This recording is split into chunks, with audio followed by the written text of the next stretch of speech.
आज हम next topic हमारा क्या है, फर्स्ट लॉ ऑफ थर्मोडायनेमिक्स।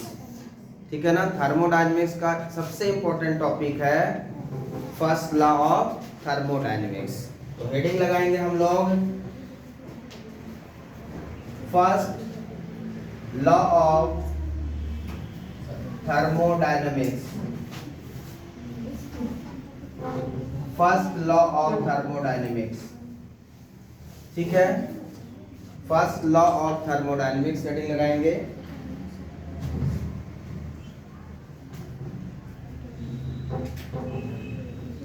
तो स्टेटमेंट लिखेंगे सबसे पहले अकॉर्डिंग टू। तो यहाँ पे फर्स्ट लॉ ऑफ थर्मोडायनेमिक्स किस चीज पे निर्भर करता है? कोई भी सिस्टम है, कोई सिस्टम है, मान लीजिए यहाँ पे कोई सिस्टम है, वो सिस्टम वर्क करने के लिए कैपेबल है। कोई भी सिस्टम वर्क करने के लिए कैपेबल है तो वो वर्क करने के लिए कैपेबल तब होगा जब उसको एक निश्चित अमाउंट ऑफ एनर्जी मिलेगी। बिना एनर्जी का कोई भी सिस्टम वर्क नहीं करेगा। तो ये मान लीजिए कोई सिस्टम है और इसको वर्क करवाना है आपको, तो क्या करना पड़ेगा? इसे हम क्या देंगे? एनर्जी देंगे। क्या देंगे भाई? एनर्जी के रूप में हम हीट देंगे। जब हम इस सिस्टम को एनर्जी देंगे, मतलब हीट देंगे, तो ये सिस्टम हमारा वर्क करने लगेगा। तो एनर्जी जो हमारी है वो हीट के रूप में dQ एनर्जी देंगे। हीट एनर्जी को हम dQ से रिप्रेजेंट करेंगे, ठीक है। अब ये सिस्टम वर्क करेगा, तो जब वर्क करेगा उसको हम dW लिखेंगे। दो चीज हुई। किसी भी सिस्टम को वर्क करवाने के लिए जितनी अमाउंट ऑफ एनर्जी आप उस सिस्टम को दोगे वो सिस्टम वर्क करेगा, प्लस जो एनर्जी आप दे रहे हो जरूरी नहीं है कि जितनी आपने एनर्जी दी है पूरा वो वर्क में कन्वर्ट हो। क्या जरूरी है? कुछ एनर्जी इसकी वर्क में कन्वर्ट नहीं होगी, मतलब कुछ हीट एनर्जी वर्क में कन्वर्ट नहीं होगी, तो वो एनर्जी कहाँ जाएगी? जो ये सिस्टम है हमारा, तो वर्क में कन्वर्ट होगी सिस्टम में। सिस्टम को वर्क करवाने के लिए हमें एनर्जी देना है, ठीक है। वर्क में कन्वर्ट हुआ, दूसरा कोई ना कुछ एनर्जी इसके बची रहेगी, उसको हम इंटरनल एनर्जी बोलते हैं। क्या बोलते हैं भाई?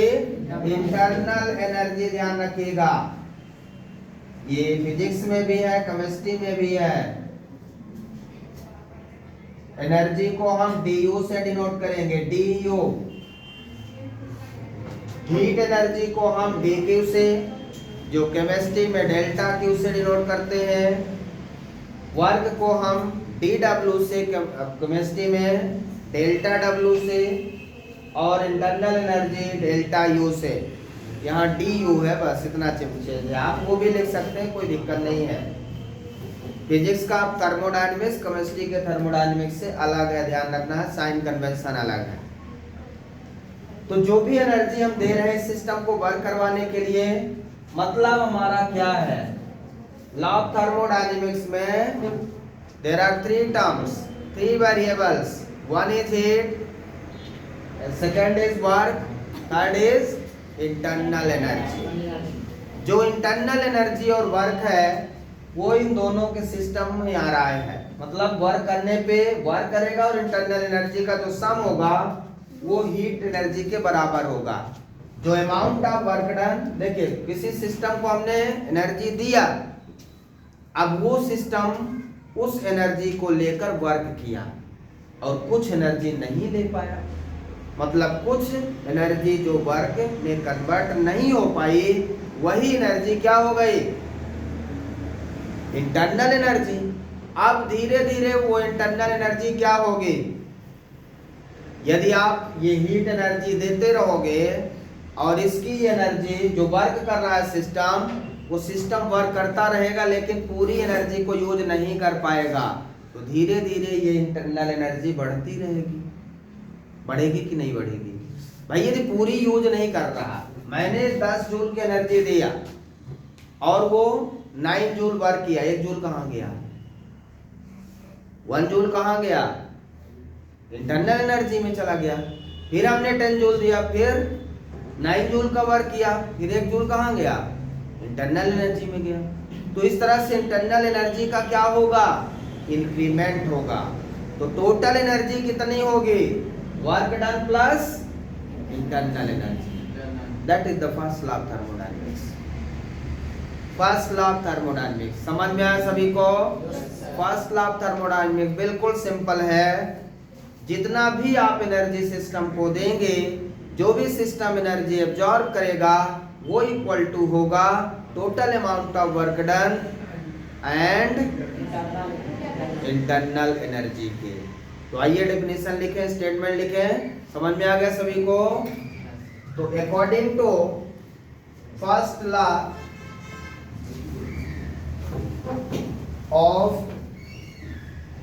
थर्मोडायनेमिक्स,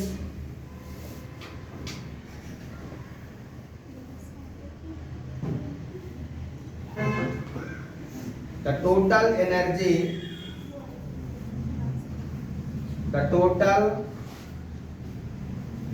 energy, यहाँ पे हम एनर्जी का मतलब ही the total energy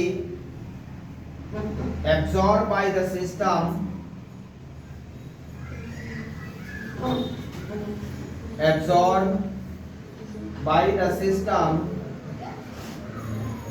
the total energy absorbed by the system is equal to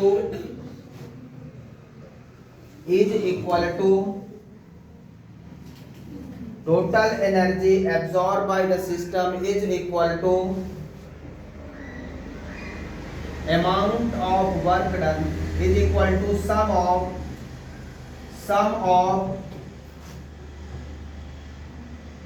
amount of work done by the system समझ में आ रहा भाई? is equal to sum of amount of work done by the system and क्या है? increase in internal energy and increase in internal energy of the system clear है? So this is the complete statement, very simple statement. According to first law of thermodynamics, the total energy, which is a heat energy absorbed by the system, is equal to sum of amount of work done by the system and increase in internal energy of the system. So that is dq equal to dw plus du. Clear है? dq equal to dw plus du. Very simple statement here. According to first law of thermodynamics, the total energy, that is heat energy absorbed by the system, जितना ये system energy को store करेगा, absorb करेगा, तो वो energy क्या होगी? Work में, किसमें? वर्क में कन्वर्ट होगी। इस सिस्टम को वर्क करने के लिए मान लीजिए 10 जूल की आवश्यकता है, तो हमें 10 जूल इस सिस्टम को देना पड़ेगा और वो 10 जूल की एनर्जी आप बाहर से दोगे। तो जो भी एक्सटर्नल एनर्जी आप बाहर से दोगे इस सिस्टम को वर्क करवाने के लिए, वो एनर्जी वर्क में पूरी कन्वर्ट होगी। लेकिन जो भी एनर्जी आपने दिया है, जरूरी नहीं कि वो 100% वर्क में कन्वर्ट हो जाए। यदि आपने 10 जूल की एनर्जी दिया है, नेसेसरी नहीं है कि टोटल 10 जूल वर्क में कन्वर्ट हो जाए, कुछ ना कुछ लॉस तो होगा। आपने इंजन देखा होगा वर्क करते हुए, कोई भी इंजन, डीजल इंजन ले लीजिए, आपकी बाइक है, जहां इंजन लगा होता है वहां फ्यूल कंबस्शन होता है, अंदर हीट एनर्जी प्रोड्यूस होती है, इंजन वर्क करता है, इंजन चलता है। लेकिन जब आप उस इंजन के पास अपना हाथ ले जाएं तो वहां पे आपको हीट फील होगा, गर्म फील होगा। वो गर्म हीट कहां से आई? वो उसी इंजन से बाहर निकल जा रही है, सिंक बोलते हैं उसको। जो भी उस सिस्टम से बाहर हीट निकल रही है, क्या उससे आपने कोई वर्क किया? वो तो बाहर निकल रही है। तो जो आपने वर्क कर लिया वो तो किया, लेकिन पूरी हीट आपका वर्क में कन्वर्ट नहीं हुई, कुछ उस सिस्टम से बाहर आ रही है, वो सिंक हो रही है। हीट कहाँ जा रही है? सिंक, हमारे स्पेस में। स्पेस हमारा बहुत बड़ा सिंक ऑफ सोर्स है हीट का, जो किसी भी प्रकार की हीट को, कितनी भी ज्यादा टेम्परेचर को खींच लेता है, ठीक है ना। तो यहाँ पे सिंक के रूप में हम अपना इन्वायरमेंटल टेम्परेचर जो स्पेस है उसको यूज करेंगे। स्टेटमेंट में किसी कोई डाउट है? अब देखिए, मैं इसका साइन कन्वेंशन आपको बताने जा रहा हूं। न्यूमेरिकल में साइन कन्वेंशन यदि आपको नहीं आता तो आप एक भी क्वेश्चन सॉल्व नहीं कर सकते। थ्योरी तो ठीक है, आप पढ़ लेंगे, लेकिन न्यूमेरिकल एक भी नहीं लगा पाएंगे। इसलिए इसका तीनों का साइन कन्वेंशन हमें पढ़ना है। कब हम dq को पॉजिटिव लेंगे, कब हम dq को नेगेटिव लेंगे, कब हम dw को पॉजिटिव लेंगे, कब हम dw को नेगेटिव लेंगे, और du को कब पॉजिटिव लेंगे और कब नेगेटिव। पहले हम समझ लेते हैं। हमने सिस्टम को एनर्जी दिया, सिस्टम एनर्जी दिया, सिस्टम को लेने वाली जो एनर्जी dq है, यदि वो एनर्जी ले रहा है तो वो पॉजिटिव है। एनर्जी लेके वर्क कर रहा है, कौन वर्क कर रहा है? System. Work done by the system taken as positive. और सिस्टम क्यों वर्क कर रहा है? क्योंकि वो एनर्जी एब्सॉर्ब कर रहा है। Energy given to the system, energy given to the system, energy given by the system. Energy given to the system मतलब आप सिस्टम को एनर्जी दे रहे हो। यदि सिस्टम को एनर्जी दे रहे हो तो पॉजिटिव, सिस्टम से एनर्जी ले रहे हो तो negative. Increase in internal energy positive, decrease in internal energy negative. Simple सा साइन कन्वेंशन है, आपको बस सिस्टम समझना है। यदि आपने सिस्टम समझ लिया तो साइन कन्वेंशन रटने की जरूरत नहीं है। और साइन कन्वेंशन यदि आपने क्लियर कर लिया तो थर्मोडायनेमिक्स में 4 नंबर का कंपटीशन में आता है ये क्वेश्चन, थर्मोडायनेमिक फर्स्ट क्लास है, और वो 4 नंबर आपका क्लियर। और साइन कन्वेंशन क्लियर नहीं है तो आप इसको बिल्कुल नहीं लगा पाएंगे। वैल्यू रख के सॉल्व जरूर कर लेंगे, लेकिन वो सही है कि गलत है ये क्लियर नहीं हो पाएगा। मैं आपको क्वेश्चन भी करवाऊंगा, लेकिन उससे पहले हम साइन कन्वेंशन क्लियर करेंगे। क्लियर है? तो सबसे पहले हम साइन कन्वेंशन हेडिंग लगाएंगे और 1 बाय 1 साइन कन्वेंशन देखेंगे। सबसे पहले हम dq का साइन कन्वेंशन लिखते हैं, यहीं पे लिख देता हूं, positive plus v short form में पॉजिटिव के लिखते हैं, और माइनस v नेगेटिव। कब positive? Heat given to the system. कब? हीट गिवन या heat absorb by the system लिख सकते हैं, कोई दिक्कत? समझ में आ रहा है ना? Yes sir. Heat given to the system, heat given to the system. System को हीट दे रहे हैं तो पॉजिटिव, सिस्टम से हीट ले रहे हैं तो negative. Heat given by the system, heat, question को समझिएगा, मतलब समझिए, सिस्टम को हीट दिया जा रहा है पॉजिटिव, सिस्टम से हीट लिया जा रहा है, सिस्टम से हीट लिया जा रहा है, heat given by the system, negative. Clear है सभी को? साइन कन्वेंशन में कोई कंफ्यूजन? सेकंड हमारा DW है, DW को पॉजिटिव और निगेटिव के रूप में लिखेंगे। पॉजिटिव कब होगा? Work done by the system, यदि सिस्टम वर्क, सिस्टम के द्वारा, दो चीज होता है, सिस्टम के द्वारा किया गया कार्य, दूसरा होता है सिस्टम पर किया गया कार्य। एक सिस्टम पर कार्य किया जा रहा है, सिस्टम पर काम किया जा रहा है, और एक सिस्टम के द्वारा काम किया जा रहा है। दो चीज होता है ना, सिस्टम के द्वारा काम किया जा रहा है, सिस्टम पर के काम किया जा रहा है, दो चीज है। तो सिस्टम के द्वारा यदि वर्क किया जा रहा है तो positive. Work done by the system, by the system term याद रखिएगा। Work done by the system taken as positive. Work done on the system, work done on the system, work done on the system. देखिए very most important पढ़ रहे हैं आप, sign convention सबसे ज्यादा जरूरी है कंपटीशन के लिए, तो ये अमृत है, रामबाण।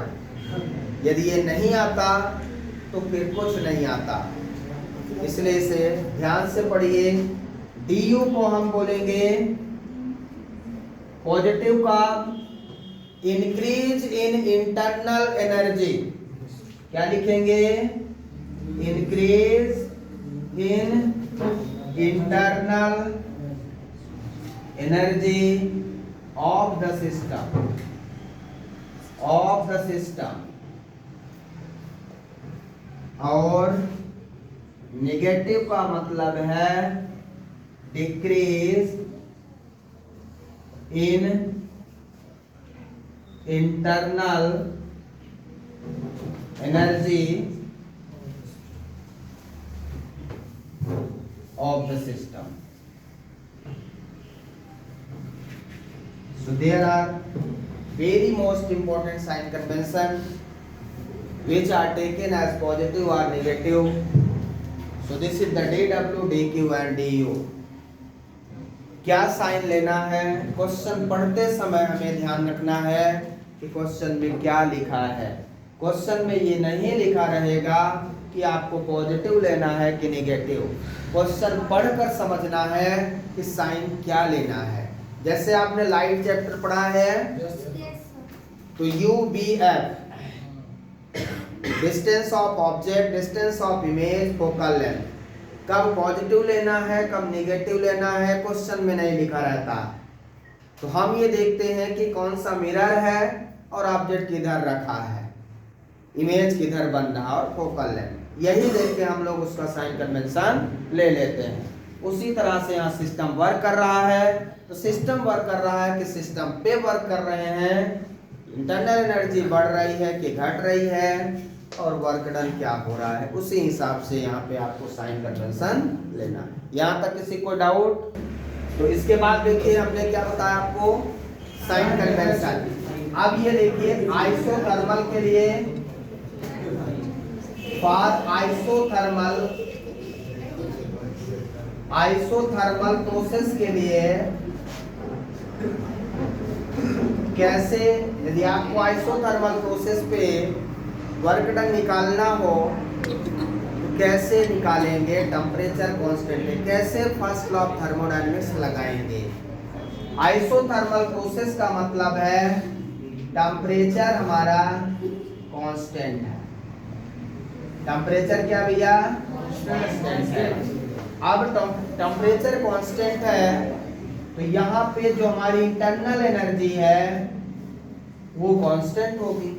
यदि किसी सिस्टम का टेम्परेचर कांस्टेंट हो जाए, किसी सिस्टम का टेम्परेचर कांस्टेंट हो जाए, जैसे इस रूम का टेम्परेचर 20 डिग्री सेल्सियस हो जाए, तो फिर उसकी इंटरनल एनर्जी जीरो रहेगी, न बढ़ेगी न घटेगी।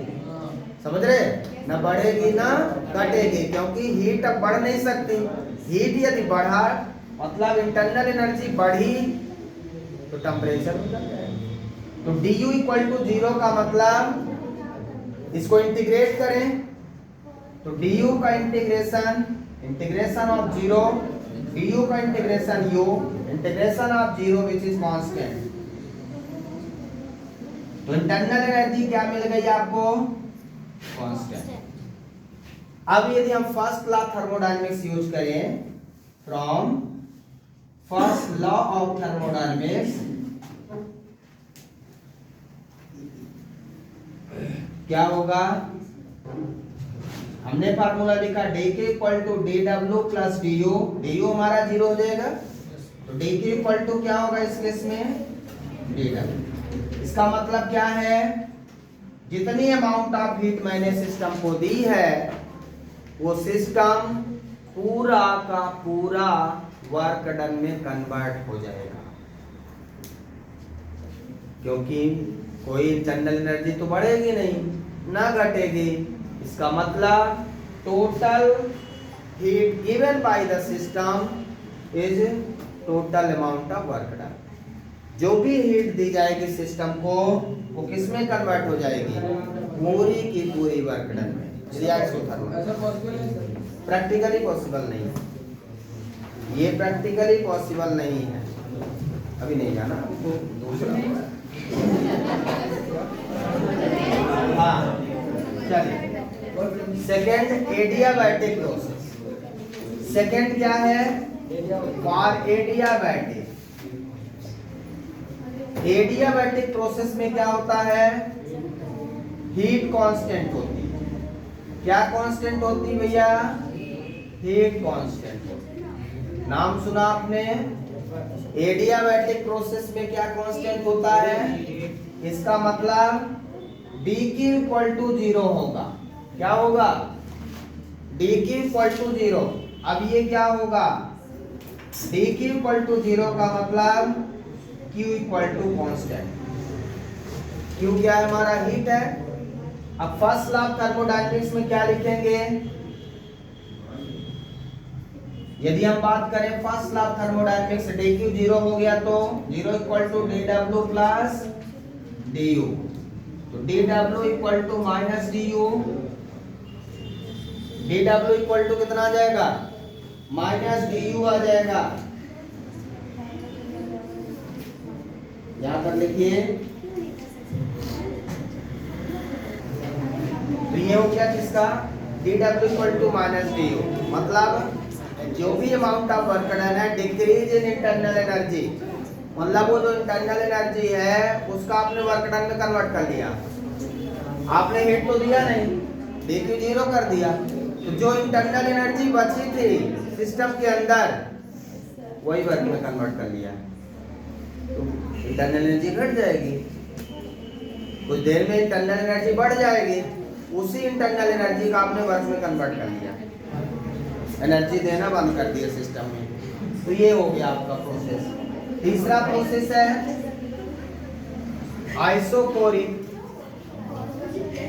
साथ रही हुई। आइसोकोरिक प्रोसेस में क्या होता है? वॉल्यूम कांस्टेंट होता है कि नहीं? वॉल्यूम कांस्टेंट का मतलब dV इक्वल टू 0। dV कहां से मिलता है? dW equal to PdV। dW equal to PdV हम लोग लिखते हैं, और dV इक्वल टू 0। यदि dW PdV इक्वल टू 0 तो dW इक्वल टू आल्सो 0। तो यहाँ पे वॉल्यूम कांस्टेंट में dV इक्वल टू 0 हो गया, तो V इक्वल टू क्या मिलेगा? कांस्टेंट। फर्स्ट क्लास से देखिए, dQ इक्वल टू dW 0 हो गया। इसका क्या मतलब है? जितना भी आपने अमाउंट ऑफ एनर्जी दिया था एक भी वर्क में कन्वर्ट नहीं हुआ। पूरा उस सिस्टम के अंदर सिस्टम की एनर्जी पूरी इंक्रीज हो गई, वर्क डन हुआ ही नहीं। आपने 10 जूल का एनर्जी दिया था सिस्टम को, वो पूरी 10 जूल सिस्टम में गई और कोई वर्क डन नहीं हुआ, 0 वर्क डन। तो जब सिस्टम में गई तो सिस्टम में तो एनर्जी होगी, वो एनर्जी क्या होगी? Internal energy of the system. Work हुआ ही नहीं तो पूरा इंटरनल एनर्जी में कन्वर्ट हो जाएगा। So that is dq equal to dt। Clear है? एक और बचा बस। फोर्थ नंबर हमारा क्या है? Isobaric process. लिख लिया आपने इसको? तो आइसोबारिक, इसमें आपको पता है प्रेशर कांस्टेंट होता है। क्या होता है भाई? Pressure constant. अब ऐसा कोई फार्मूला इन तीनों में नहीं है dq dw dv में जीरो हो, क्योंकि प्रेशर कांस्टेंट है। कोई ऐसा फार्मूला नहीं है। हमने dw equal to p dv लिखा। p dv का मतलब v2 माइनस v1 लिख सकते हैं, वॉल्यूम डिफरेंस। प्रेशर कांस्टेंट है, वॉल्यूम डिफरेंस है। अब हमें ये डायरेक्ट वैल्यू यहाँ पे रखना है, क्योंकि इस केस में कोई भी जीरो नहीं होगा। तो dq इक्वल टू क्या होगा? dw की जगह क्या लिख देंगे? p into v2 minus v1, या p dv भी लिख सकते हैं, प्लस dv। p dv भी लिख सकते हैं। ये हो गया हमारा आइसोबारिक प्रोसेस। तो यदि फर्स्ट लॉ ऑफ थर्मोडायनेमिक्स के थ्रू हम इन सभी प्रोसेस को यूज करें तो इस तरह से हमारा अमाउंट ऑफ वर्क डन होगा। आज के लिए इतना ही। Thank you, have a nice day. बाकी कंप्लीट